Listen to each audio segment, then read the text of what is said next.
I know we're a little early, so we'll get started right at 5 o'clock, out of respect for everybody's, okay? It's a 6 o'clock start, right?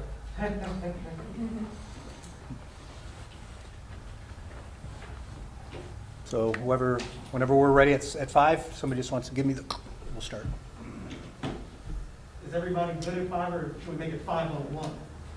We're good at 5, thank you. Okay. Your countdown.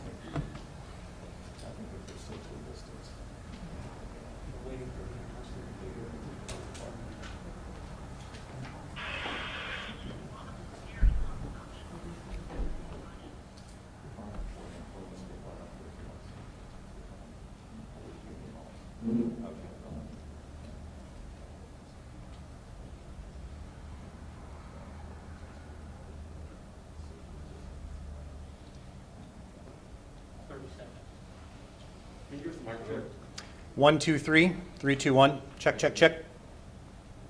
30 seconds. I just did. 15. You're on your own from there. Thank you. A little more than a minute. It's 4:58.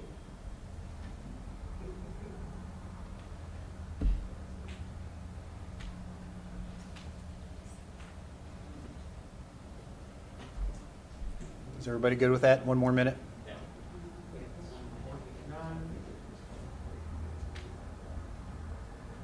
40 seconds. Okay. 40 seconds.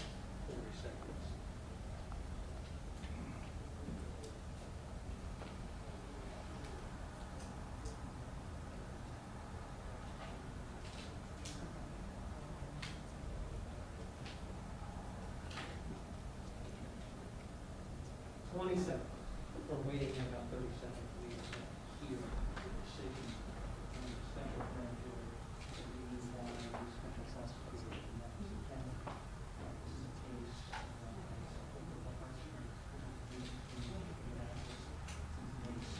case. Good evening, ladies and gentlemen. Welcome to the Indiana State Police Museum. Thank you for your time this evening. My name is Captain Ron Gallivan. I'm the Chief Public Information Officer for the Indiana State Police. And in just a few moments, you're going to be hearing from a couple different speakers who's going to provide information to you. But first, let me make some quick introductions. Immediately to my left is Special Prosecutor Rosemary Corey. Rosemary is with the Madison County Prosecutor's Office. To her left is Rodney Cummings. Mr. Cummings is the prosecuting attorney in Madison County. And to his left is Doug Carter, Superintendent of the Indiana State Police. Before I turn the podium over to Superintendent Carter first for a few brief remarks, I do want to indicate that Rosemary Corey will make her brief address, and afterwards she has indicated she is willing to take limited questions. Now please understand that this case was provided to a grand jury for review, so there's going to be certain information that she just cannot talk about, but the information that she can answer will be factual in nature, will not be speculative. It'll be what we know versus what we don't know. Okay, so we appreciate that up front. And afterwards, I do have some documents to pass out to you, so I'll get that to you as soon as we conclude our press conference. So with that, please allow me to introduce Special Prosecutor Rosemary Corey. I'm sorry, ladies and gentlemen, my fault. Please allow me to introduce Indiana State Police Superintendent Doug Carter. Superintendent. Hello, everybody. Thank you for your interest and thank you for being here today. This has not been taken lightly. A lot's happened in our country around the issue associated with law enforcement use of force. And it was never probably more in the spotlight than it was on May the 25th.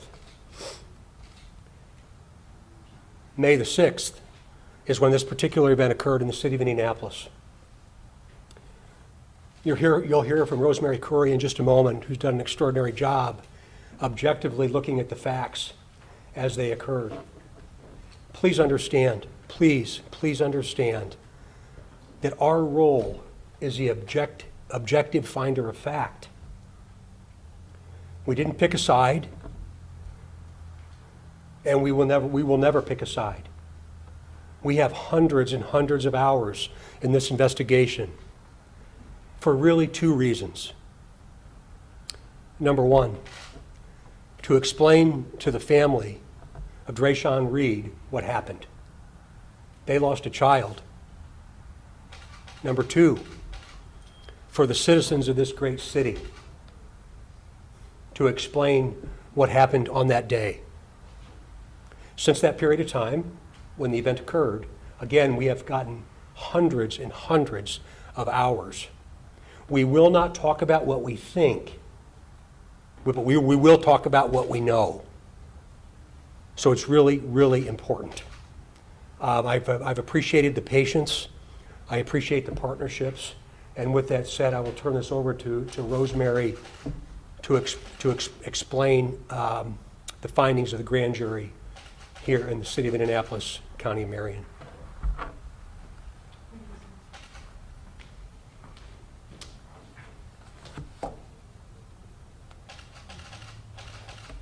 Thank you, Superintendent Carter, and thank you, sir. This has not been an easy task, and it's been a very heavy burden.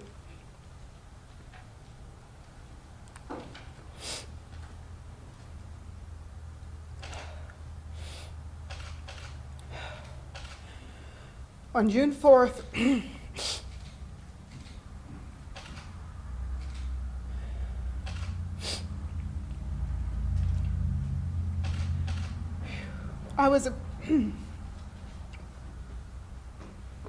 excuse me.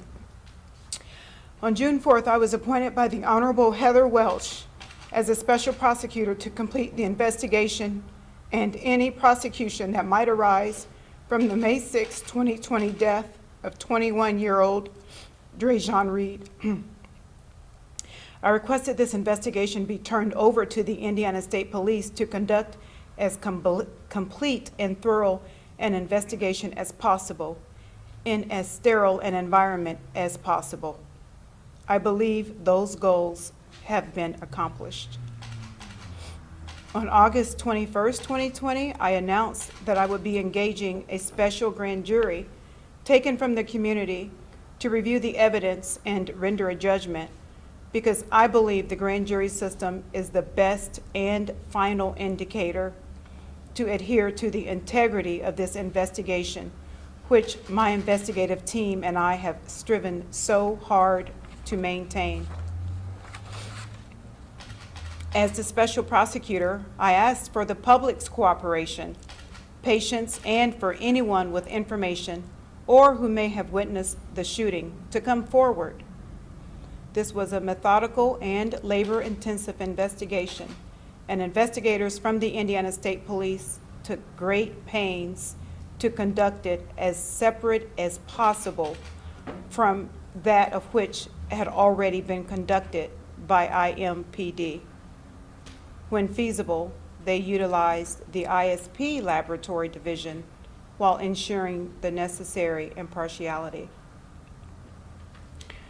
The special grand jury, made up of citizens from Marion County, was impaneled to hear the testimony and review the evidence presented. Their charge was to determine if enough probable cause existed to believe a crime had been committed.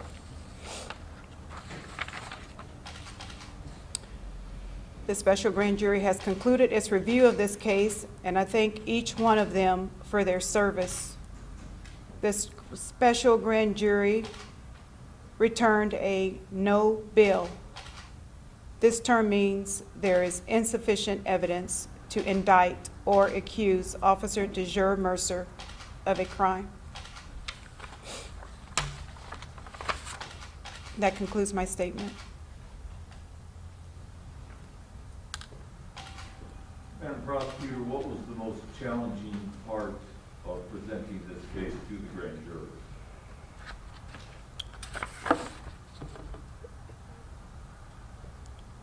The most challenging part was trying not to let my emotions become involved.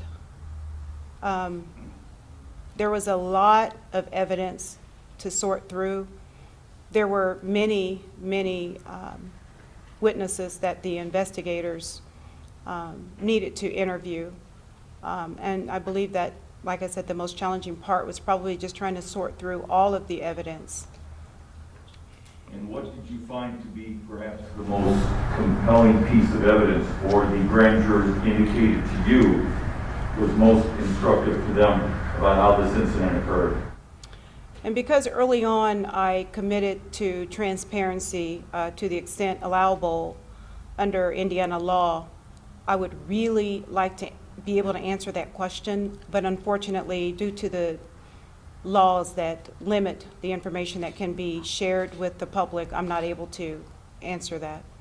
How much of a role did the recorded video play in this case? We saw it from the car, we saw it outside the car, we saw it from numerous sources. I mean, obviously, that was a piece of evidence that was shared with the public before the grand jury was impaneled. And obviously, it was an important piece of evidence. I mean, that was a piece of surveillance that captured as best it could what occurred. As far as the weight that was given to that piece of evidence, I'm unable to comment on that. What do you hope is accomplished by what is called a methodical, thorough investigation of the facts? What do you hope the end result is? Fairness. And from day one, that's been my goal. It's a very sad situation to have, no one wins here. So I hope that you know, anyone who was a part of this entire process can look at this and feel comfortable that the investigation was done in an impartial manner, because that's exactly what my team and I did over the past 5 months that we've had this case. Ms. Kerr, you're in a unique position. You mentioned your emotions. You can see your emotions. What part of this for you is emotional and that burden that you talked about? Both sides. I'm a mother of 2 black boys.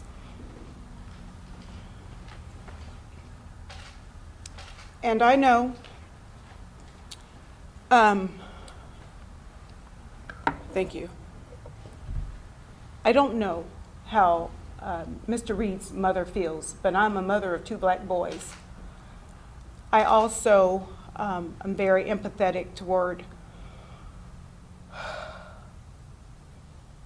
Officer Mercer. I know that that had to be a difficult position to be in. So all the way around, like I said, no one wins. Madam Prosecutor, was justice done in this investigation?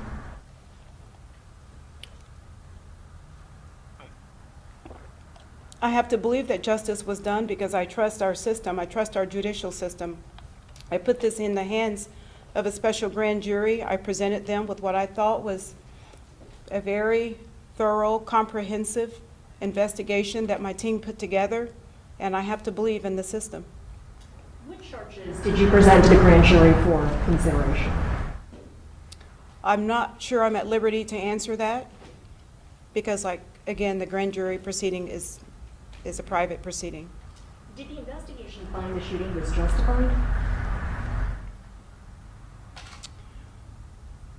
The no bill indicates that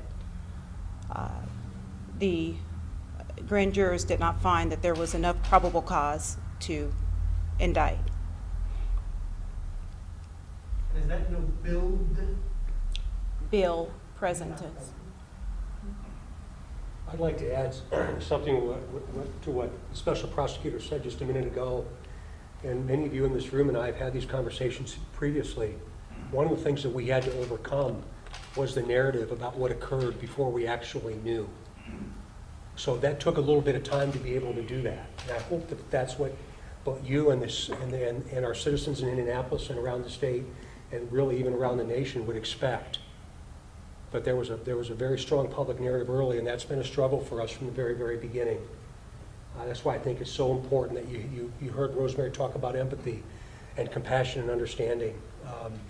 All of those are parts of the daily life as we work through these very complicated issues, and certainly understand the dynamic associated within every community in America. Madam Did the Prosecutor, investigation fired at the officer? Ma'am, that is another piece of evidence that I'm unable to share with you due to the secret nature of the grand jury proceeding. Madam Prosecutor, do you believe that this finding will further divide Indianapolis or heal Indianapolis?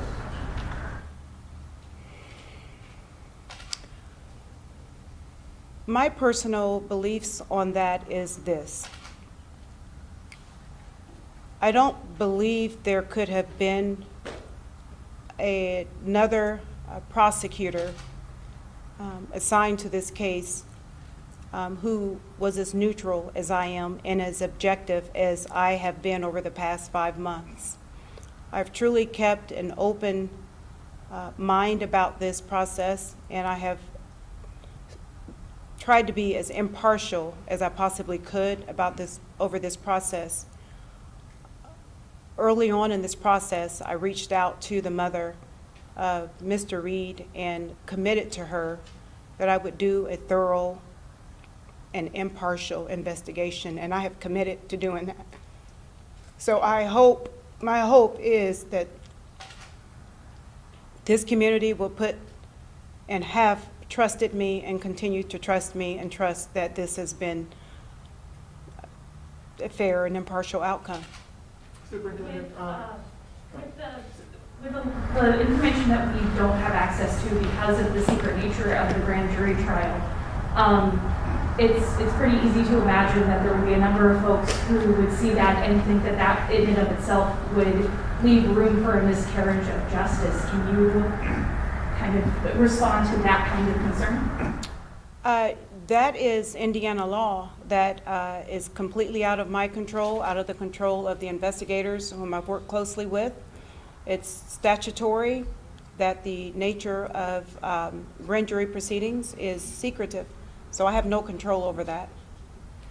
We have time for one more question because we have another place. Superintendent Carter, can you tell us if the investigation found that Reed did indeed exchange gunfire with Well, not here. What will happen is we will leave here in a few moments. We will always maintain the integrity of the grand jury system, but what we will share with you is what we know through the course of the investigation. I wasn't a part of the grand jury. Lieutenant Jeff Herron wasn't a part of the grand jury, so they weren't in the room with Rosemary and a great number of people. So I appreciate the question, and I think that once we explain some of the factual information, some of these questions will be answered. Yes, one I think more. that's what I was going to follow up with. I mean, you mentioned when you started this process there is a narrative out there. I mean, it seems many people will believe that narrative. So will you be providing information to explain what you believe is the true narrative? We will. Okay, ladies and gentlemen, this concludes our press conference. Again, I do have some materials that I would like to hand out. We do have another press conference scheduled at 5:30 right up here at the State Police Post right behind us. So we're gonna go ahead and get moving and head that direction. So I'll go ahead and provide the materials that Rosemary Corey's provided. So thank you again. Good night. Thank you. These yours? So Rosemary.